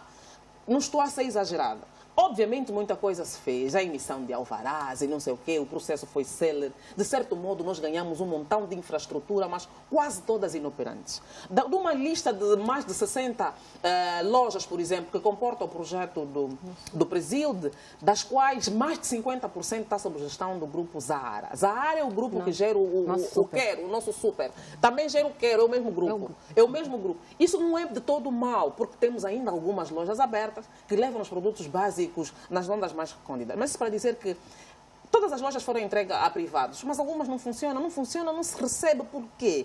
Que tipo de negociação foram feitas? Como é que o governo, e disse bem a Susana, vai construir de raiz milhares e milhares de lojas e ficam aí inanimadas? E muitas delas foram construídas em terrenos alheios, que hoje, nesse preciso momento, o próprio Ministério ainda criou uma comissão técnica para resolver esse problema. Como é que um Estado reconstrói uma loja que é um bem público, é um bem do Estado, num terreno que não lhe pertence? Agora vamos ter que pagar indenizações ao dono do terreno, vamos ter que ver... Quer dizer, é só para percebermos o nível de... Como é que uma ministra do Comércio, ou um ministro do Comércio, ou uma pessoa que está a gerir, por exemplo... Pode-se arrogar a teoria de que, portanto, a terra é do Estado? Não. O nível de pensar rasteiro é, por exemplo, o Largo da Torada. Aquilo é quê? É mercado, é feira, é lanchonete. Aquilo é um perigo autêntico. Um caminhão desgovernado aí junto ao centro de velório da polícia. Está a vir com a dor. Meu Deus. Aquilo é uma coisa que às vezes tira a seriedade na análise. Mas nós estamos a falar de comércio, temos que falar de políticas que sejam realmente funcionais, políticas que realmente vão ser traçadas agora. Mas pensar e que tenham país, impacto, que de tenham facto, na vida das populações. Como é que nós hoje estamos a falar? Estamos a viver um momento grave. Essa demanda de 3 meses quer dizer 1 mês e meio. Quer dizer 1 mês e meio. As pessoas em casa consomem mais, falou bem a Sandra no outro momento, sim, as crianças estão em casa. Quer dizer, o nível de consumo também vai alterar, porque as pessoas em quarentena não vão comer só 3 vezes. E tem que comer bem. E nós temos que fazer essas análises, não é? Mesmo que o Estado pagar os salários, vamos comprar o quê? Se os armazéns vão estar fechados, os portos estão fechados, e nós temos um Ministério do Comércio que nunca fechou. Agora temos alguém que provavelmente vai criar uma nova dinâmica, vai estar comprometido, que não venha também para favorecer os seus amigos, para terem alvarás, para serem eles os grandes importadores, que se acredite mais no mercado nacional. A política de diversificação da economia é uma poesia que foi desde o primeiro momento... Por que achas que é uma poesia? Porque os esforços não vão de acordo aos discursos. Falar de diversificação da economia, não estaríamos aqui aflitos a pensar em como vamos viver, que o petróleo hoje está abaixo dos 30, está nos 20 e poucos. Nós não há funcionalidade. Como é que tu vais num supermercado, qualquer em Luanda, ainda vais encontrar laranja da África do Sul? O próprio tomate que está caro agora. Se não tiver importação, tu não tens tomate. A cebola vem de fora, o óleo de palma, nós já discutimos aqui. Mas nos campos há muito tomate. E depois, se bem que há alguma escassez nós tomamos conhecimento que Angola por ano consome 250 toneladas de arroz. Estamos a produzir o quê? Estamos a importar mesmo 250 toneladas? Mas eu gostava também de ir para outro ministério, uma apetece. O MAPTES é um ministério que durante muitos anos conseguiu ficar por baixo dos holofotes, não é? Nunca ninguém ouvia falar, de certo modo, fundamentalmente da instituição INSS. A escolha, a indicação da figura em questão, que foi agora assumida, que tem muito que se lhe diga. Pela carreira profissional da mesma, pelo grau de competência que se ouve falar, vamos ver agora na prática, no enfrentamento, o nível de resultado que vamos ter. O INSS significa a esperança de vida do angolano, significa respeito pelos anos de contribuição e tudo mais. Nós estamos agora a tomar contacto, por exemplo, a ser verdade, as informações que estão na denúncia feita no site MAC Angola, pelo jornalista Rafael Marques, nós temos um problema grave. Nós temos um problema grave. O Ministério, nos últimos anos, aprovou, desde 1993, 4 planos de trabalho grandes que gastaram perto de 2 mil milhões de dólares. O primeiro plano do programa, com as suas devidas adendas, não é? Foi o Plano de Modernização e Desenvolvimento do INSS. Isso foi de 2005 a 2009. Esse plano consumiu 200 milhões de dólares. E depois tivemos o plano de revisão e alteração do mesmo. Isso em 2009 também. Consumiu 38 milhões de dólares. O terceiro plano, né, que é de qualidade e sustentabilidade, 2011-2013, 390 milhões de dólares. O quarto plano de sustentabilidade e gestão, 2014 a 2018, 384 milhões de dólares. Ainda no dia 20 de outubro de 2017, há 2 anos, o antigo ministro, agora exonerado, nomeou uma comissão interna para dar continuidade a estes planos. Nós estamos a falar de um plano que, como disse há bocado, mais de 2 mil milhões de dólares. E olha a qualidade... A Tânia está a fazer fé nos dados que foram apresentados por Rafael. Não é que eu esteja a fazer fé, estou a relatar a denúncia, uma denúncia pública. Sim. É importante nós trazermos ao de cima para refletirmos. Sim. A ser verdade, eu repito, esses dados é grave. Nós tivemos alguém que geriu esse setor desde 1993 a 2017, que esteve bem na gestão desses 2 mil milhões de dólares. Olha a qualidade dos nossos pensionistas. Que nível de computadores, de sistema eletrônico informático. Nós nunca tivemos a ver pensionistas angolanos do setor público, fundamentalmente, com uma vida condigna. Ficamos sempre aqui a reclamar e a falar. Onde é que foi? Por que que nós conseguimos gastar esse valor absurdo e temos os problemas que temos a nível desse setor? Eu acho que a nomeação da atual ministra não vem só para resolver esse problema. Outros problemas, por exemplo, também encontramos numa PES. Particularmente não gosto da atual lei do trabalho.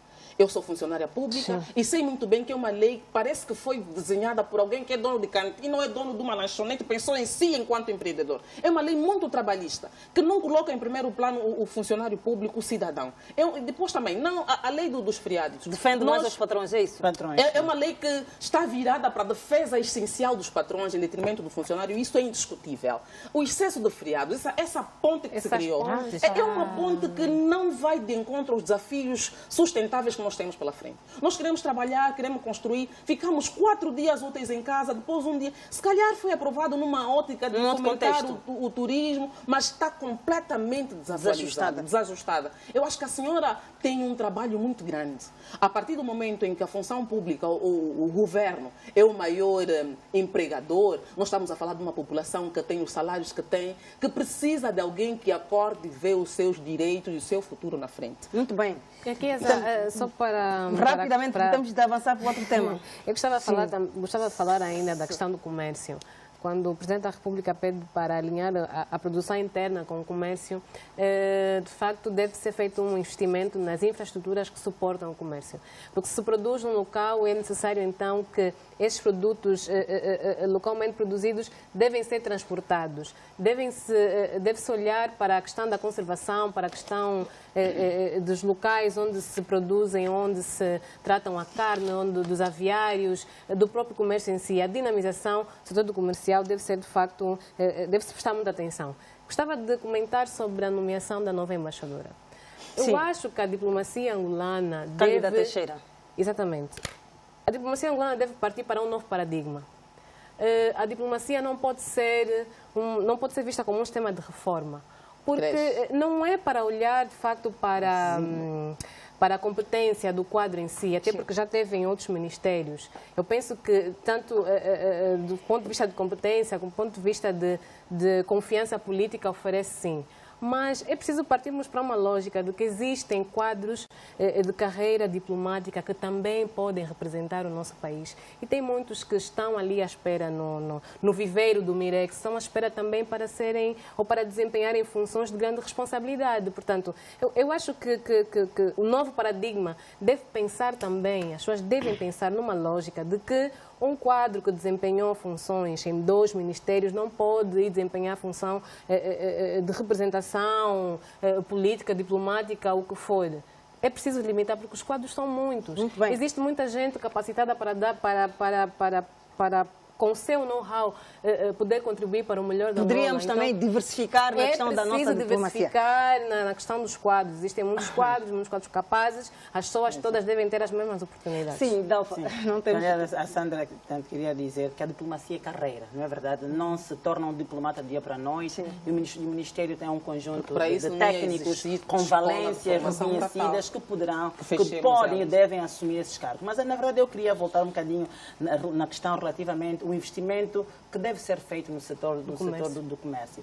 E contextualizar a nossa realidade. Quando falamos de investimento, falamos de recursos financeiros. Sim. E o país está com dificuldades. O que devemos, eu penso que deveríamos refletir enquanto país é o processo de privatizações. O que aconteceu com essas privatizações? A redução do Estado na economia, a venda das grandes empresas, os elefantes brancos. É preciso que este processo, e no contexto atual, é preciso que este processo continue. Agora, os nossos ministros, os recém-impulsados e os correntes, que estão aí, que continuam com a prática de utilização de consultoras internacionais.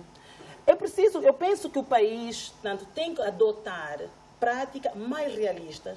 Está em curso a revisão da lei da contratação pública.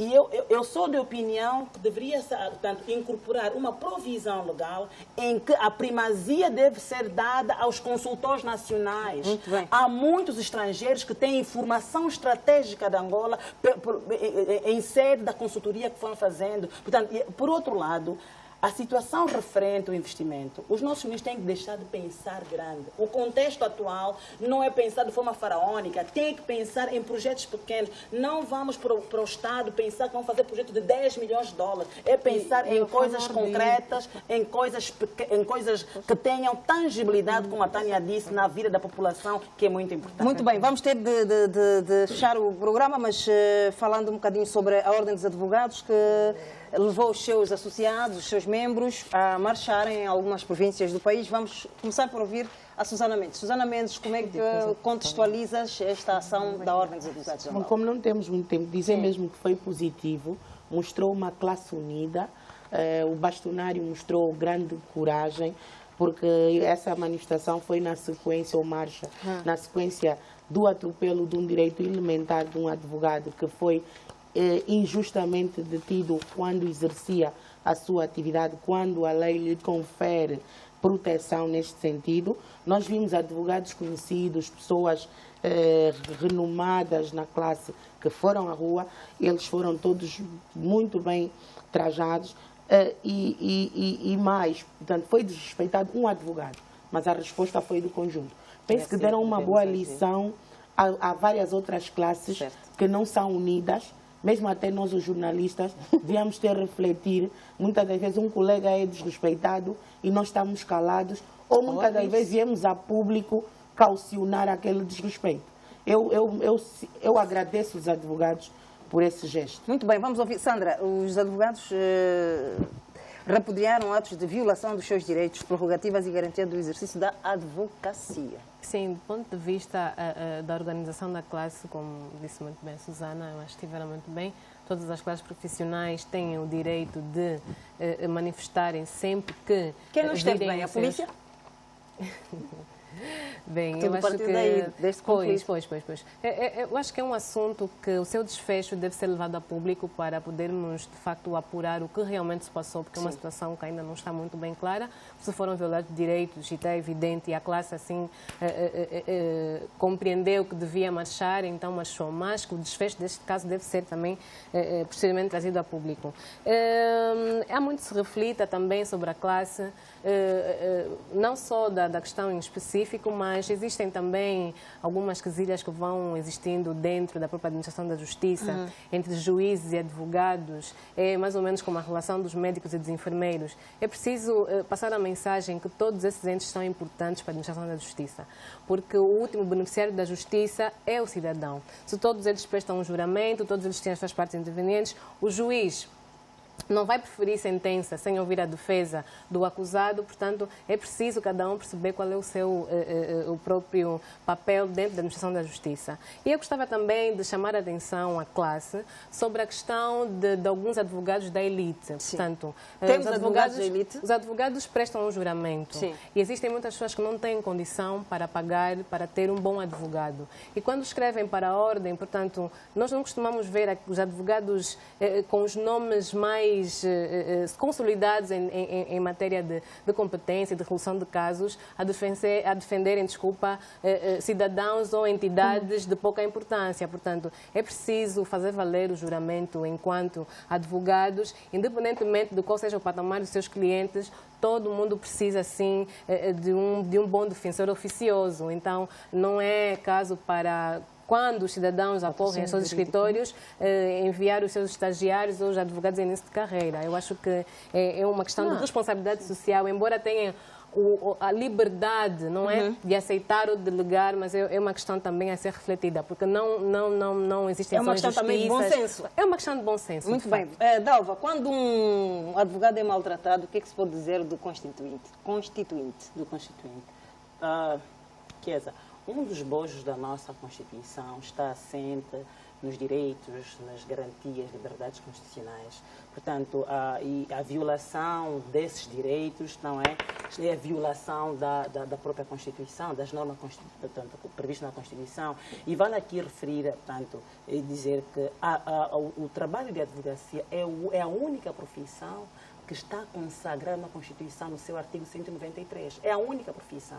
Portanto, eles são auxiliadores daquilo que é o trabalho do sistema de justiça. Portanto, eu penso que, olhando para esta situação, portanto, relativamente ao advogado estagiário, primeiro para dizer que não houve muita informação, mas aquilo que foram os fatos que nós podemos constatar, houve um excesso de zelo por parte da polícia, não é? Houve um excesso de zelo e aqui é de repudiar a atitude dos nossos advogados, foi louvável, não é? E foi de solidariedade também, com a presença do povo bastonário da Ordem dos Advogados esteve presente e foi uma mobilização, tanto a nível nacional, a nível nacional. Penso que é fundamental. E agora, olhar também, é normal, uma das próprias características do direito é a sua violabilidade.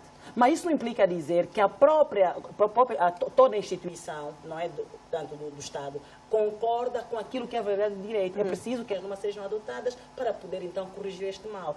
Agora, entendo, por outro lado, também, que o nosso sistema judicial deve beneficiar de reformas que vão desde o ponto de vista de capacitação dos nossos agentes de polícia, os homens do Ministério Público, capacitação portanto, melhoria das condições de trabalho dos próprios juízes. E levar a cultura jurídica também dos próprios agentes. A informação, porque nós ainda temos hoje, portanto, parece caricato, e eu estive agora no Lubito, o meu antigo colega, que é um procurador, não é? Ele vinha num cupapata, com o seu guarda de lado para atender uma situação judicial. Portanto, é para ver um estágio em que se encontra. Ele correu para o seu gabinete, desceu da moto, havia chovido no Lubito, e no gabinete, tanto os documentos quase que molhavam, ele corria para poder salvaguardar os seus... Desculpa, estamos mesmo em contramão, mas só um bocadinho daquilo que a Dova disse, é bem verdade. É preciso haver reformas, sim, disponibilizar recursos e tratar estes profissionais com dignidade. Com alguma dignidade, há juízes sim. e procuradores andarem de táxi. Muito se reclama, por exemplo, o horário que têm de estar presentes para as sessões de julgamento, mas eles chegam em condições desumanas, vivem em condições desumanas. A ideia que nós temos de um administrador da justiça, ao nível de um procurador, ao nível de um juiz, nós pensamos que são pessoas que, pelo menos, o Estado presta devida atenção a estes profissionais. E é preciso, de facto, que providencie assim impressoras, papéis. Condições de trabalho, são coisas básicas que não se justifica que faltem numa sala de tribunal, Vamos sem ouvir a contar Tânia. com os recursos humanos. Muito bem, vamos ouvir a Tânia. Os advogados não só têm direitos, como também têm deveres. Sim, como qualquer outro profissional em Angola. Isso é ético em todas as classes, em todas as áreas. Mas a Sandra falou uma coisa muito importante. Nós estamos a viver um momento em que todos nós abraçamos uma luta muito digna, uma luta muito justa, que é a luta contra a corrupção, peculato, branqueamento de capitais e tudo mais. Se nós não repensarmos nas reformas das entidades de justiça que intervêm para termos uma Angola mais justa, estaríamos a fazer nada. Não é? Por exemplo, a Sandra tocou num aspecto importante e eu vou fazer aqui a colação com os agentes do SIC, só para dar um exemplo. Como é que o indivíduo que vai sair do bairro popular, aí onde está a instituição, para ir notificar alguém na Mutamba que tem 400 empresas, foi a pé, ele sozinho vai chegar, vai ver as luzes, vai ver o perfume, vai se assustar. Como é que o indivíduo que tem um salário abaixo de 200 kwanzas, que anda de táxi ou a pé, 200 mil kwanzas, desculpa, e não tem as mínimas condições de trabalho, não tem sequer internet para uma boa investigação ou para acesso aos seus ficheiros, não tem uma condição digna de trabalho. Quer dizer, nós estamos a falar de atropelo a todas as classes. Os juristas estiveram muito bem na fotografia, falou a Susana, estiveram muito bem. Quem dera essas outras classes também fossem tão unidas a esse nível. Por exemplo, vemos os médicos. Nós não temos médicos que só atendem a elite, médico é médico. Mas sabemos que na praça temos advogados que só estão preparados para os casos mediáticos. Porque no caso daquele que roubou a galinha, podem lhe dar 20 anos, ele é normal, vou mandar o estagiário, está ocupado a ler grandes dossiês de grandes dinheiro que foram lá fora. E estão muito bem identificados. Só se identificam com as causas dos marimbondos. Nós temos a dificuldade. Aliás, os grandes casos mediáticos são 3 ou 4 que só aparecem como... E falou bem, são livres. Eles estudaram, se formaram, passaram pelos seus sacrifícios, mas está aí uma questão de solidariedade, de ética, de compromisso, sobretudo responsabilidade social. Você vai lá com todos os míseros kwanzas, se calhar nem entras para o gabinete, né? Mas estamos a falar de um outro aspecto, que é a questão do respeito. E vi uma frase muito interessante que era bom partilhar. Não existe hierarquia entre o advogado, a polícia, os tribunais, são todos trabalhadores nesse sentido. Mas faço um apelo, e porque estamos com pouco tempo, não consigo fazer grandes abordagens, faço um apelo grande. É necessário nós fazermos um investimento sério no serviço de investigação criminal. Reforma séria, repensar, fazer encontros nacionais em que sejam chamadas determinadas classes e todas as pessoas afetas e afins que estejam com esse compromisso. Não vamos conseguir fazer muito se continuarmos a conferir a qualidade de trabalho que nós conferimos, sobretudo ao serviço de investigação criminal. E no contexto isso é que atual, nós temos processos grandes, mediáticos, que deviam ter outros desfechos, que depois só não têm porque foi, por exemplo, mal instruído. Mas, Tânia, como é que se pode... Agora estás a falar do serviço de investigação criminal. Como é que se pode admitir que as pessoas são assaltadas à porta da unidade da Polícia de Investigação Criminal? Acontece muito isso no Quinaxis, por exemplo? Quinaxis tem investigação criminal. Tem. Está a falar Polícia Econômica. Mas o que Polícia Econômica. Sim, Polícia Econômica. O que é que acontece? A falta de a iluminação pública não é responsabilidade mas é da Polícia dia, Nacional. Tânia. Sim, mas estamos a falar dos casos que acontecem à noite. Sim. De dia também acontecem, sim, senhor, é verdade. O policiamento, a polícia de proximidade, também não é... polícia administrativa. A polícia administrativa deve funcionar. Eu não estou aqui a dizer, nem devo cometer esse erro e dizer que temos uma polícia plena para os desafios que a nível de criminalidade temos. Aliás, ouvimos o ministro do Interior a pedir maior celeridade e atuação na resolução dos crimes hediondos. Agora podemos voltar aos advogados. Como é que pode melhorar esta convivência entre advogados, polícias, a partir do momento em que nós procuradores, compreendermos a nossa missão na terra, enquanto profissionais, cada um pautar pela ética profissional, não vamos continuar a ter esses atropelos. Não é? O advogado não pode chegar na esquadra a faltar respeito ao comandante, e o comandante eu não digo merece, deve respeitar o advogado que está no exercício da sua profissão e a exercer apenas o seu direito. Muito bem, chegamos ao final do Política no Feminino. Nós vamos voltar na próxima sexta-feira. Até lá, fiquem todos bem e tenham um bom fim de semana.